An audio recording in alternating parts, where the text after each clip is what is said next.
terrible epithet written right on his rifle.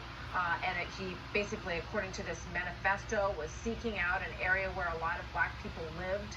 And you can see these individuals who lost their lives, 10 men and women, as they were in there buying groceries at Tops in that small town in Buffalo. These two shootings are just two of more than 200 that have occurred this year in 2022. With everything else going on, it feels like we haven't really given a lot of note to all of these shootings, but you can see that there have been so many of these situations throughout the course of this year so far. They define a mass shooting of it as at least 4 people injured or killed, not including the shooter.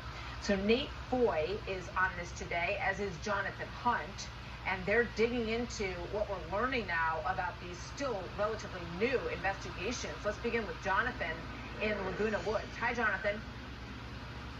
Hey, Martha, we just got a lot of new and disturbing information from the sheriff here in Orange County, including 2 headlines. One, we now know the name of the man who was killed. I'll get to that in a moment. And 2, according to the sheriff, this was a politically motivated hate incident, as the sheriff put it, motivated by the gunman's annoyance, apparently, about relations between China and Taiwan. This was a Taiwanese congregation meeting here. The man who was killed, let's get to him first, because that's what the sheriff did at his news conference. He is Dr. John Chang. He was 52 years old. He leaves behind a wife and 2 children, and the sheriff described him as one of the heroes who tackled the gunman, who was eventually hogtied by members of the congregation, who also removed the 2 handguns.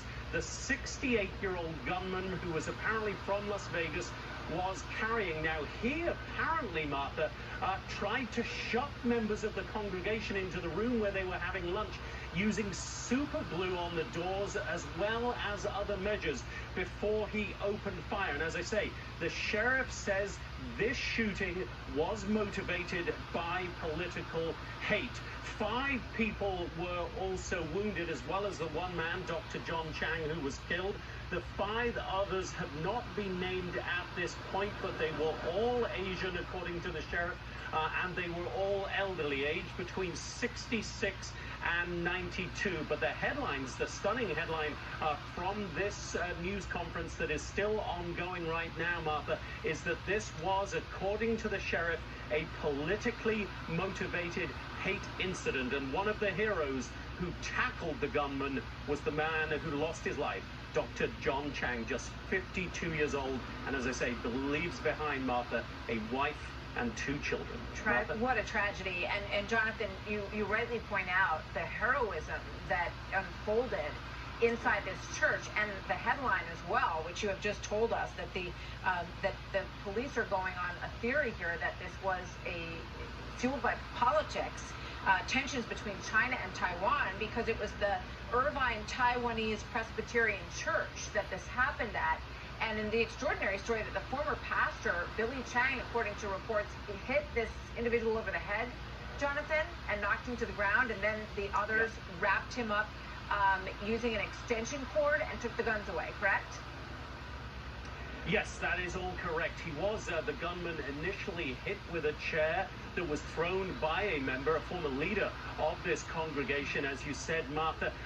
Then a group actually managed to tackle him. Among that group, tragically, was Dr. John Chang, who was hit in the process of tackling the gunman. But the group managed to get hold of him. They hogtied him with an electrical cord, and they removed 2 handguns that he was carrying, and we believe they took him out, essentially, Martha, at the point at which he was stopping, paused for just a moment to reload, and those very brave members, heroic, as the sheriff called them, members of the congregation, leapt into action at that point, Martha. Yeah, indeed. And Dr. John Chang lost his life, truly a hero in this situation. 5